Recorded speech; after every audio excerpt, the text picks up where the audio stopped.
Hey guys, it's NJ Cali. I wanted to share with y'all what I'm doing today. I am observing our citrus. It's almost citrus season, and I'm in Zone 9B, California. I just want to say before I even go on to my topic here, I want to say thank you to everyone who has been watching, liking, sharing, commenting, and also subscribing. I always say once you subscribe, you are family. And even if you did not subscribe, just I want to say thank you from the bottom of my heart for just watching this video. Today is all about citrus. Now, number one, when growing citrus, all right, during this time, as it is summer, you want to watch out for what we call suckers. And what are suckers? Suckers are basically new growth that comes in, right, and take up all the energy from that citrus tree, no matter if it's a lemon, lime, orange, sweet orange, kumquat, uh, your mandarins, okay, any type of citrus, grapefruit. You want to make sure to remove those suckers because they take up all the energy. And so you would know if it's a sucker because this stem here is round shape. This stem here looks like to me right now it is like flat, but I'm gonna wait until it gets a little bit bigger. Excuse me, one moment, sir. One moment. And another thing too is that right here is where I cut the sucker off right there. So they grow in different areas around the tree. So you want to be make sure you observe it and then remove it immediately.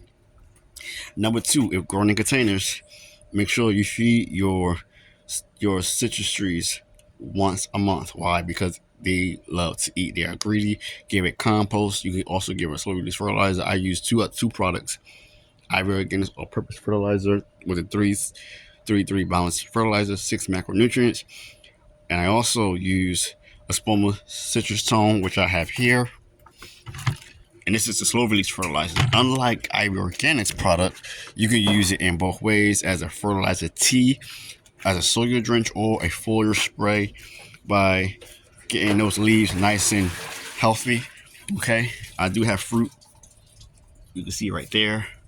And then with the Proof Maya lemon and Areca lemon, they always put out buds throughout the growing season, year almost like year round. Basically, they don't stop flowering like your normal citrus, like your mandarins and your orange blood oranges, your navel orange and grapefruit. And my son want to show you that, y'all. He's making a mock pond. Say hi. Hi, Okay. I am making the mama mama pond for my fish. Okay. So his shark. He has. Anywho, back to what I was saying. And Okay. also I have a net. Yeah. Yes, he does. Also, um, you can also use compost. Okay, and Compost? yeah, compost because citrus are very greedy. You can also do coffee grounds. Use coffee grounds as well. Okay, once a month if you don't have compost or any slow release fertilizer, or you can do chop and drop. Take your comfrey, like right here. I have it here, and I have comfrey all over the place, growing in different areas, and that all over my family's garden. Take it, okay, and just place it on top. That's so like that. If you don't have comfrey, if you have Mexican sunflower or Tithonia, same thing. Break it off and just chop and drop. Boom, right there. Also, Mexican sunflower and comfrey can you can make a comfrey tea or Mexican sunflower tea like I did, and that's only steeped for 4 to 6 weeks.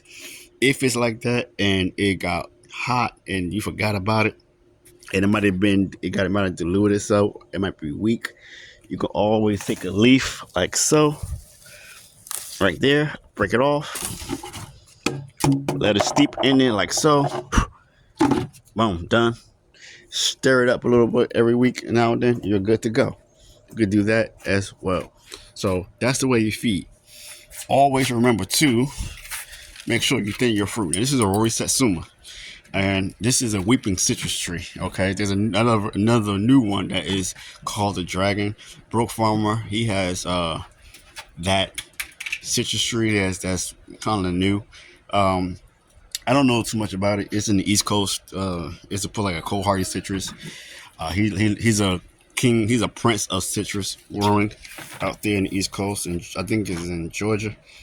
He's in Georgia. But all you want to do, okay, is make sure you thin your fruit. Now, one thing about citrus, they will have a biannual, like this one here. As for example, this tree here fruited last year just a little bit. 2024, it gave us over 30 fruit on this tree. Now you see in the month of October of 2025, it decided to flower late. It didn't flower in March like it normally does. So right now, this is 2025 fruit, and the remainder, as you're seeing around the tree, okay, besides this, is all new, okay?